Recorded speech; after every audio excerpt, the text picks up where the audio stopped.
এই শুটকির ভর্তাটা আমার কাছে এত পছন্দ আর এত মজা হয় এই ভর্তাটা, মানে কাঁচামরিচ টেলে আমি এই ভর্তাটা বানাই। তো ফার্স্টে কাঁচামরিচগুলো টেনে নিলাম, তারপরে রসুনগুলো টেলে নিলাম, তারপরে এখন শুটকিটা একটু তেল দিয়ে টেলে, তারপরে পেঁয়াজগুলো হালকা একটু টেলে এখন পাটায় মানে কাঁচামরিচগুলো আগে মানে টালা কাঁচামরিচগুলো একদম মিহি করে বেটে নিব।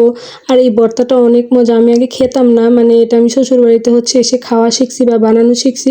তারপরে একদম শুটকিগুলো একদম ভালো করে মিহি করে বেটে নিব, তা না হলে দেখা যায় খাওয়ার সময় একদম গলায় আটকাবে বা খাবারের সাথে কাটা বেশি বেশি লাগবে।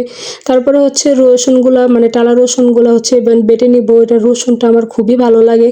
আর পেঁয়াজগুলো একদম আলতো করে বাটবো, পেঁয়াজ একদম মিহি করে ফেললে ভর্তাতে ভালো লাগে না তেমন একটা।